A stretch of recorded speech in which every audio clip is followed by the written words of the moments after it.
Right into our ambassador of the week. AmandaLand. Ambassador of the week. Our distinguished guest. Here they come, yo. Here they come. Here they come, yo. Here they come.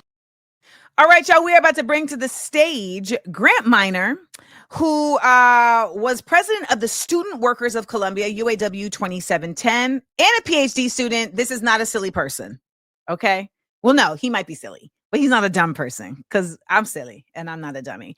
And I got connected to I have Garrison in my mind. I got connected to Grant via reaching out to the people that put together the Encampments Film, Watermelon Studios. And the Encampments is a film that is available now to watch, to go see, because I want you all to make sure that you are supporting it. And it speaks to the story of Mahmoud Khalil, as well as the Columbia University students who began the encampments in support of divesting from Columbia. Please bring Grant Minor to the stage. Grant, how are you? I'm doing all right. I guess you made me think. I was like, am I a silly person? I was like, yeah, I'll be silly. You know, I love the intro. And now I'm feeling it. So I'll now you're feeling it? Okay. I'm so happy to have you here. All right. Thank you for asking. That was a real how are you, by the way. So I'm glad you responded that way. That wasn't just like a how are you? So we're getting into the show. No. So before we get into the film, The Encampments, basically, I don't want to reiterate every interview that you do, because I know you've done all the interviews now. You've done the Democracy Nows, you've done the Sateos, and they're like, so tell us about your work in the encampments. What I want to know is, as a fellow Columbia person, what, if anything, surprised you about Columbia University's response to this? Like when you were deciding to go to Columbia, did it ever occur to you that they could go left like this? And did it ever occur to you that you would go in like this? Well, I would describe it as going right, not going left. Fair. But yeah. Fair. Touche. No, you know, I had I'd been at Columbia for 5 years, you know, when I got expelled, pretty much 5 years, because I started there in 2020 in the PhD program. And what program were you in for PhD? English and Comp Lit, comparative literature. And so, no, I would say if you had asked me in 2020, I would not have expected it. And, you know, if I had known, maybe I would have chosen somewhere else to go. Would have gone to our fine city university here in New York instead of Columbia. City University. Doesn't pay taxes. Fair. Like, I'm going to apply for my PhD at the Graduate Center. Yeah, do that.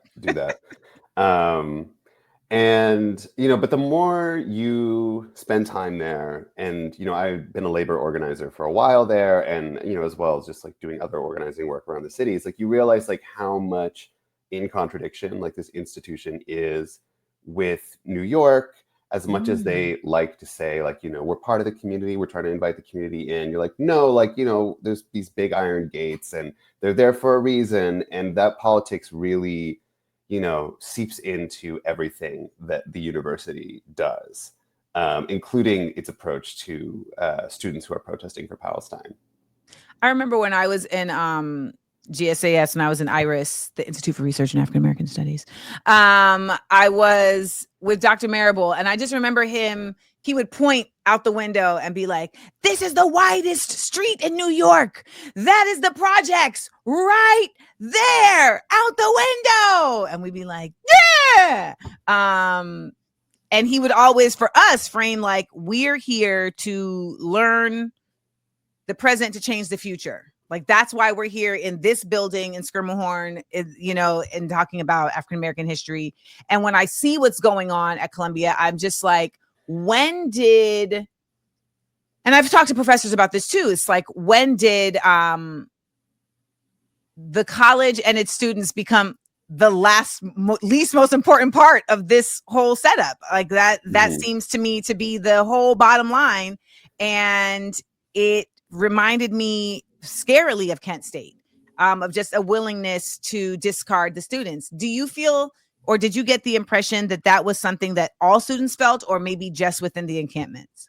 No, I mean, I think all students feel to a certain extent disposable at Columbia now. I mean, I can't speak for everyone, but at least like, the people who I talk to in the union, especially like right now, 50% of our unit is international students, and people are scared. People feel like, we're seeing our students snatched off the streets. We're seeing our coworkers get deported, and Columbia just doesn't say their names.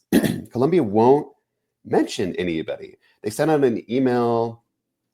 I'm sure everybody has seen that Mohsen Mahdawi was, kidnapped by HSI, and Yes. that night they sent out an email to the entire school to discuss, Harvard's position and their. Mhm. They won't mention his name. I mean, like, this is somebody that we've seen. This is somebody that like my coworkers have taught in their classes, and to just not have it be mentioned just seems crazy. And so I think that when people see that, they say, well, like, I don't really matter. Like, if I were to, something bad were to happen to me, they wouldn't care. And it's a very troubling situation. And there was news that came out today, I think, in the New York Times about how people going to Columbia has actually dipped this year. And I'm sure, people will try to blame it on like campus activism, but I think, it's pretty reasonable to assume that, like, the police came in and threw students down the stairs and like threw stun grenades at them. And like, my God, I mean, would you want to send your child there? Would you want to go there as a young person to learn and like be nurtured in like an educational environment? I don't think so. I mean, they're also very loudly using anti-Semitism as their front for why things are not being considered safe at the school. You are Jewish. People, Yeah. this is the Jewish man. For the sake of the record, can you speak to us about the presence of Jewish folks within the encampments and the work that you were doing to encourage Columbia to divest? Sure. I mean, the movement for divestment has always been, filled with Jewish people on campus. I mean, JVP, Jewish Voice for Peace, was a really, really important group in the encampment. And, I was there primarily as like, a union member, and not necessarily like as a Jewish person, but like it does inform a lot of activism I do. And it's an important part of my background and my culture. And, it's just the gap between what people show in the media and what people were actually experiencing on the ground is just completely, it's so huge, which is why I think that the film does a really good job of sort of exploding that. I mean, you see in the movie that there's like a Passover Seder happening, there's prayers happening. And so like what sort of anti-Semitic environment would allow that to happen? And this isn't actually, but I'm happy to put it out there because I'm sure they don't necessarily want this on the record, is that like Jewish studies professors who were part of the task force on anti-Semitism were actually coming into the encampment. I won't name names, but I've seen them. I have the receipts up here. That doesn't wind up on their report that is now being used by Congress to attack our students. The fact that these professors who are in charge of fighting anti-Semitism on our campus were there and nothing terrible happened to them. But feel free. Oh, you're saying like these were professors that were against the encampments, that were that weren't in support of them. I won't say against, but that weren't a part of them. How about that? No, these were professors that were probably on the edge and were slightly against them. But they came, they saw, they left unscathed, unapproached, unharassed. Yes. In fact, in one professor actually, props to her, actually did participate in the on-campus or in the encampment, Passover activities. But again, like would have liked to see that in the report. Okay, so just for the sake of, kind of not I don't want to say dumbing it down, but just giving people a consciousness, because I think unless you've gone to a university that has like higher phases, you may not understand the dynamics. As a PhD student, where does your role in the encampments, in the work that was being done, where does your role take place counter to, let's say, an undergrad student? Like, how is your positioning different there, if at all? Well, I mean, as a PhD student, I mean, I teach and I do research, and so that's a bit of a complicated relationship. But I think that one thing that was beautiful about the encampments is that it let these sort of hierarchies disappear to a certain extent. I mean, like, obviously, like, you know, there's always going to be differences. Like, you know, some folks are a little older, like more experienced, and some folks are a little younger.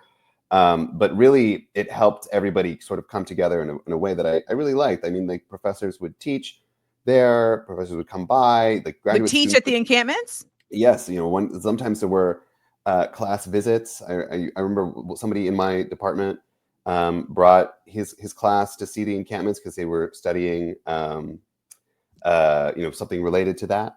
And you know, graduate students would be doing their work, their research there. They would be reading, and, like, you know, I mean, the library is right there. The library is right there. And, you know, people would be seeing the folks who taught their classes, who were their TAs, who worked in their labs there too. And so, in some sense, you know, there was a sort of breakdown in hierarchy there, and I think that that's, like, you know, very special, and is partly why, you know, we have the university to, like, provide a space for people to come and exchange ideas. Like, I mean, like, that's the classic, you know, idea of what it's supposed to be, but it rarely is that way. As you know, as somebody Which who's is been why to I asked Columbia. that question. That's why I asked that question. So tell me about the film and just give us the spiel. Sure. Well, the Encampments is a film about the encampments, not only at Columbia University but across the nation. Although it focuses mainly on Columbia University, not to sort of, like, highlight an elite institution or anything like that, but just because when the encampments were happening, Kay Pritzker, who is one of the directors of the film and who shot most of the on the ground footage, was tipped off by some of the folks who were organizing it, and you know, he spent, like, a night there, and then everybody was arrested the next day. And, you know, he asked the organizers, like, hey, well, like, will you let me, you know, live in the encampment and film the experience? And people, you know, he's an activist journalist, and folks trust him, and so they let him stay on. And the film is really a product of that journalistic project. He lived there for 12 days. And it was originally just going to be like a news doc, not very long, but it's, you know, when they were filming and going over the footage, they realized there was a bigger story. And so it follows, you know, students at mostly Columbia, but also UCLA is touched on, and there's footage from a bunch of different encampments. How has the response been? You know, a little overwhelming. I didn't go to be a PhD student because I wanted anybody to know my name. I mean, I study medieval literature, and, like, there's, like, 5 people that read those books. Medieval literature? Yeah. Wait, would the Canterbury Tales be considered? Yes. One that April with a shorter sota. The Yeah. road of Oh my March hath God. passed into the rota, and bother the vein and switch the cord, of which virtue engendered is the floor. One zephyr sake with his sweet breath, and spirit hath in every holt and head. Yes! I got That's to crazy. use it! I can't do that. How did you do that? Miss Poirot, I got to use the prologue to the Canterbury Tales. It only took 25 years, but I got to use it. Wow. I'm amazed. You should have my job. But yeah, I mean, it's been really great. I mean, everybody is, you know, telling us how great the movie is, and, like, how it spoke to their experience in the encampments. And I just feel privileged to have been able to you know, play a small part in it. Like, I mean, like, I did not make the movie. I just sat down for an interview for a couple hours, and then they made the movie. And I think that they did a fantastic job, and it's really helping to counteract a lot of the media narrative against the encampments. Because, like, what we've seen now with the latest repression is an attempt by the media to, like, once again go over, like, everything that they had, you know, all the lies they had perfected and tried out over the weeks of the That's the theme encampments for to say that, today's like, show. yeah, The lies! the The lies. lies! And what we saw was a coordinated media push, not just during the encampments, but after Mahmoud's Yes. abduction, to slander everybody involved in this movement. And in fact, there is like a bit of a Barbenheimer, like a Barbie Oppenheimer moment happening with like the 10/8 movie. If you know that one. Oh yeah, that's the BS movie Yes. about what took place on 10/7, correct? Yes. It's like a propagandized film. Shout out to local 2325. I see the comments on the screen. That's cool. Thank you for listening, Union sibling.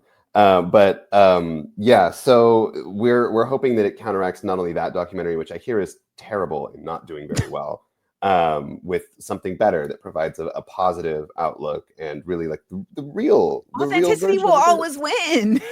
Authenticity will always win.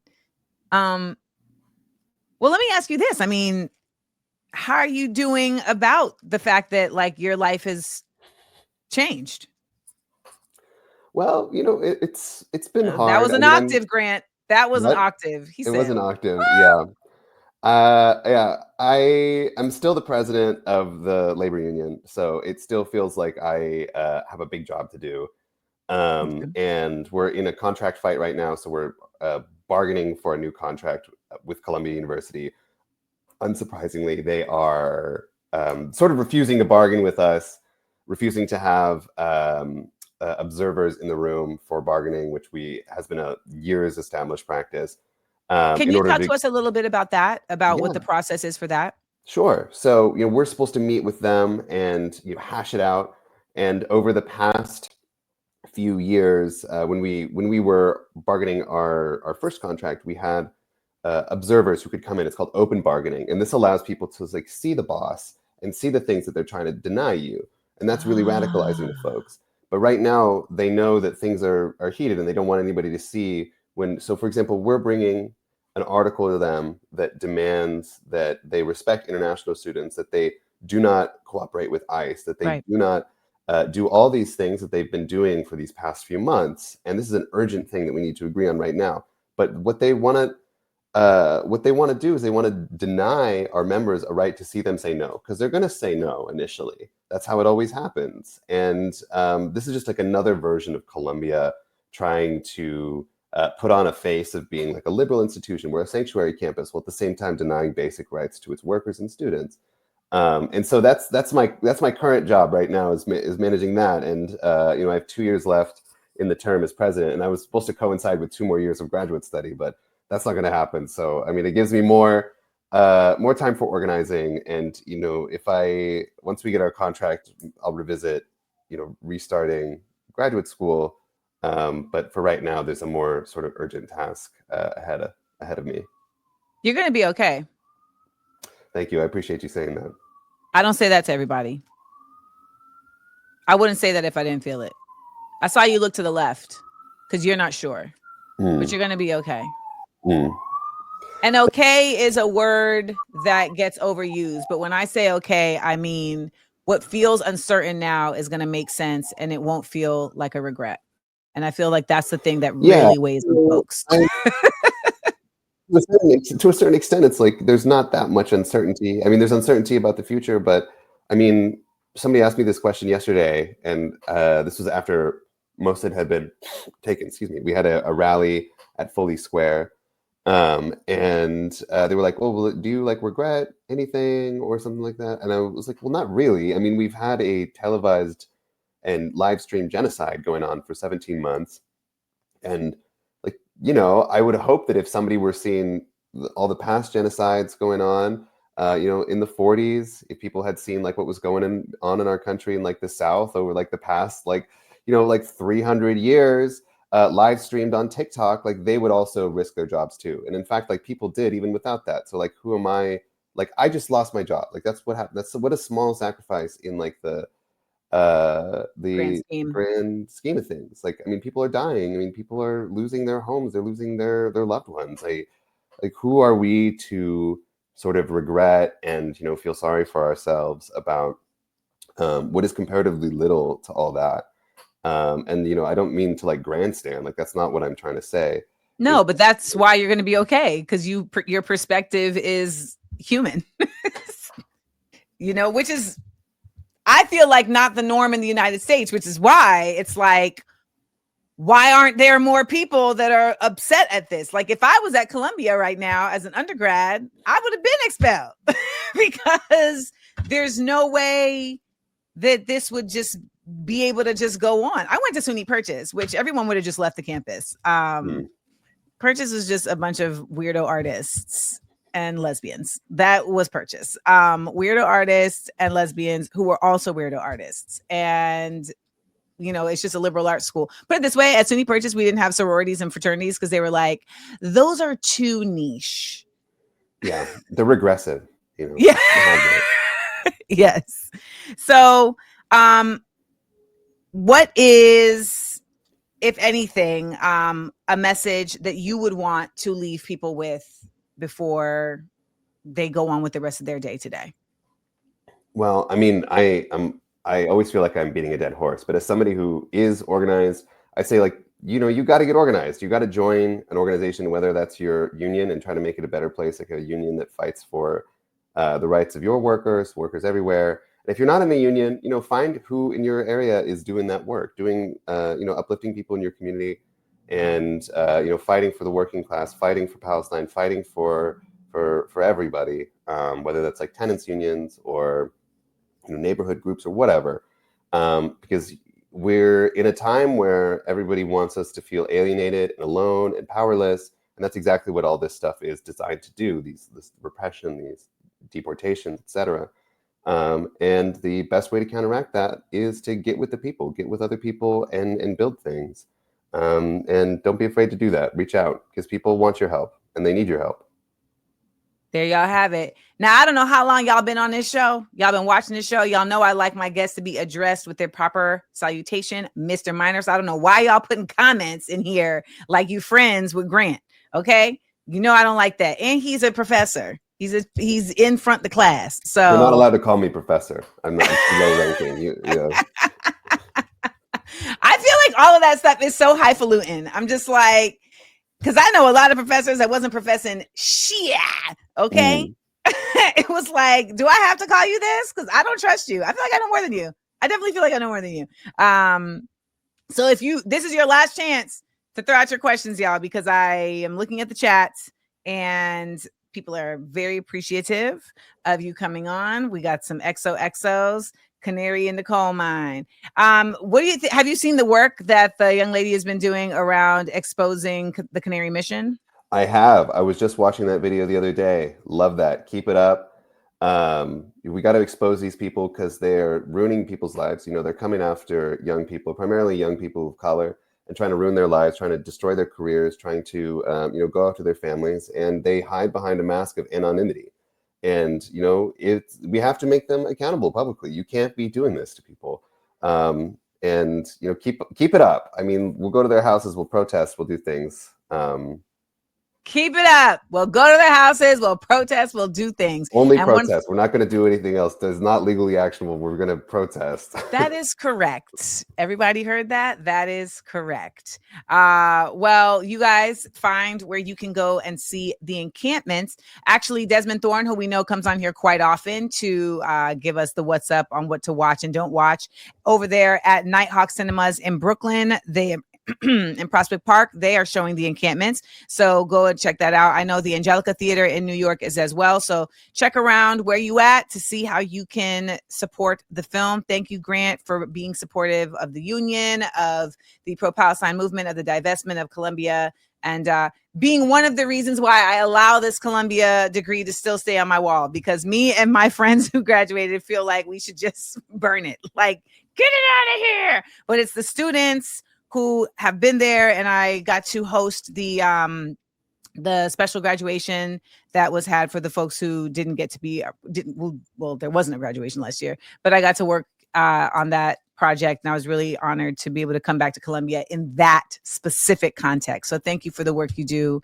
and thank you for your service. Thanks for having me. It was a great time. No doubt. Y'all give it up for Grant Minor.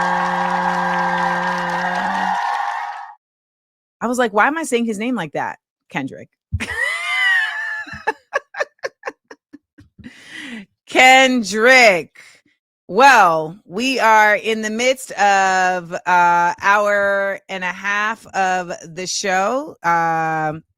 If you are just joining us, welcome to Views from AmandaLand, your news and truths by any joke necessary. We are here on this lovely day talking about many a thing, actually. And you know what? We have already had two guests on the show. We had Garrison Hayes, who gave us a great 60-second headlines, and we had Grant Minor just join us. And I got to tell you, I just really love that we're creating a space where people feel like it's valuable to come.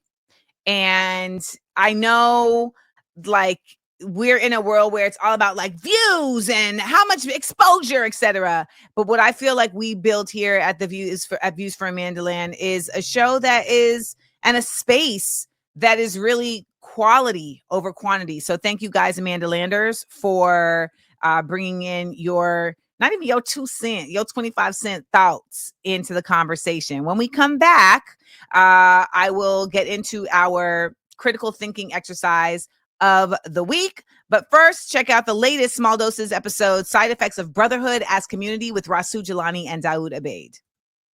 Society conditions us to forsake ourselves very young. So we have to, you know what I'm saying? The spiritual work offers you to go somewhere you haven't gone in a long time, and we realize how we've compromised ourselves for so many years, and that's not easy to do. You know what I'm saying? To realize people have been playing themselves. People have been agreeing to enslave themselves. People have been oppressing themselves. People have created all these identities due to fear. And like when you're trying to present as strong, to go there, that's not an easy place for people to go. So then how has it been with brothers in terms of getting them over that hump? That's a complex question.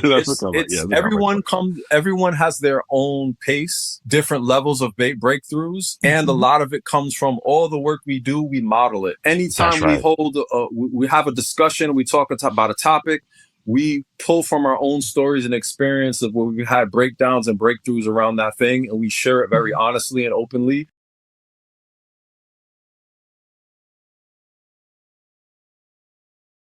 Ed, that episode premieres today wherever you get your podcasts. You can also watch the episode by subscribing to Patreon, and you can also watch the Small Doses episode bonus.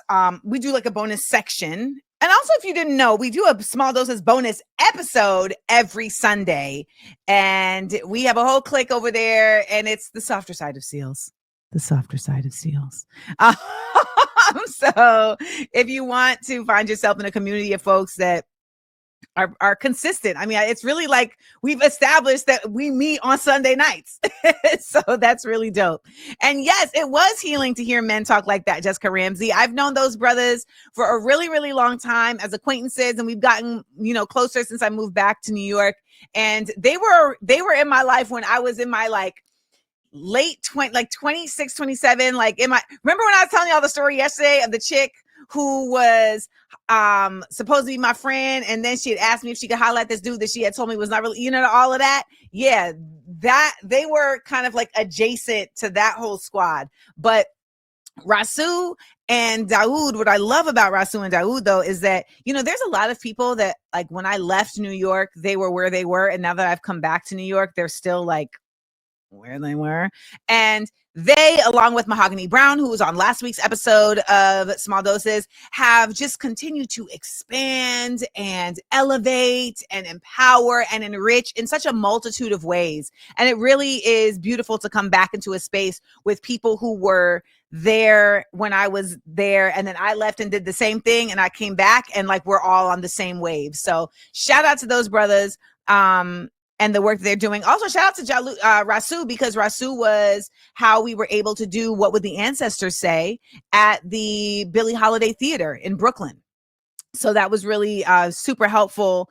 And the brothers in my life really came through to let me be able to get What Would the Ancestors Say up and running. Shout out to Reese, who said, as a man, I think it's so crucial for us to be emotionally open and receptive, because the indoctrinated societal enforcement of masculinity is killing more men than it helps. Healing is the goal. Reese, you're from Manchester, right? I really just need to start working on my Manchester accent. Reese, are you from Manchester or Birmingham? I can never remember, but I need to work on my northern accent, and that's what I'm going to start working on. As if I have time, I would like to. You're from London? Oh, okay. Well, then I'm not too far off. Because a Manchester accent is a whole other thing. A Scouse accent is a whole other thing. A Liverpool accent is a whole other thing. So I definitely. I was a model, then an actress. Now I got the Topa Shank Show. Got the Topa Shank Show. Strong, black, beautiful woman. Topa Shank Show. What y'all niggas watching? Topa Shanks. Mother. Madre. Mommy. Umi. Mame. Oma. What's up, Ma?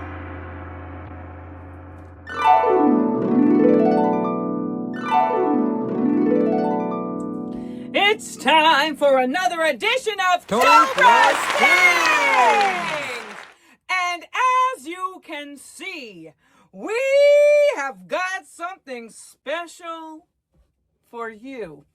Now, for those who don't know, Topa's Tings is a little show where I, Topa Shanks, who was a model, then an actress, and now is the host of the Topa Shanks Show, invite all of my friends in to see the beautiful works of the brilliant, the magnanimous Ms. Amanda Seales. And this month, listen, people, she has outdone herself. The Love is a Mother drop. Isn't it?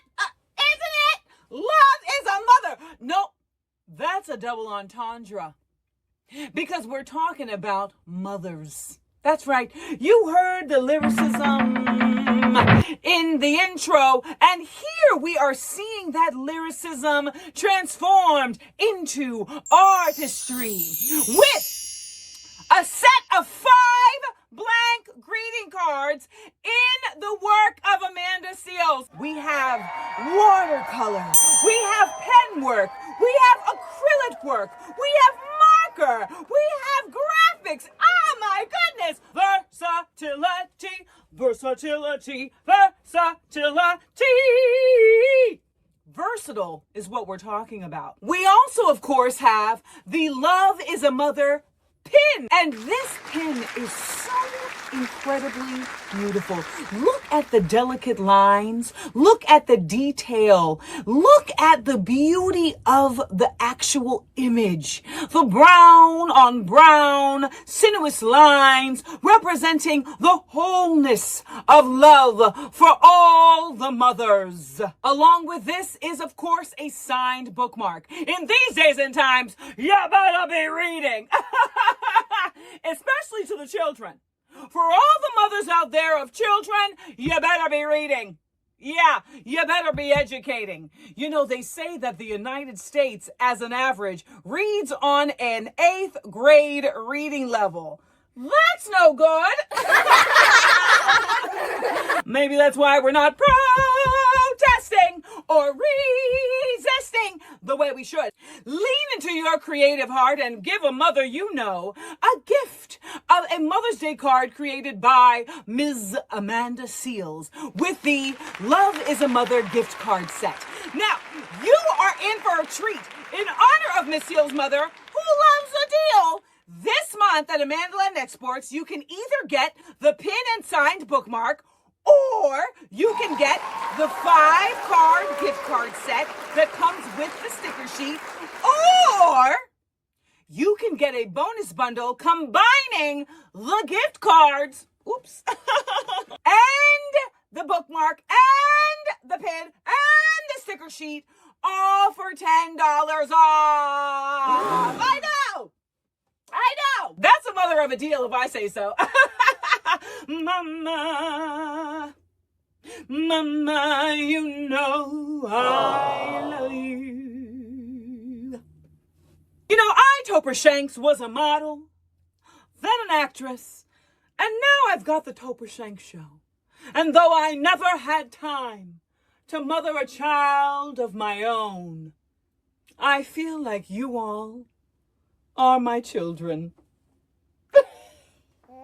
And I suckle you at my breast every day. Coochie, coochie, coo. So. Oh. The cards have tumbled! The cards have tumbled! Topper Shank!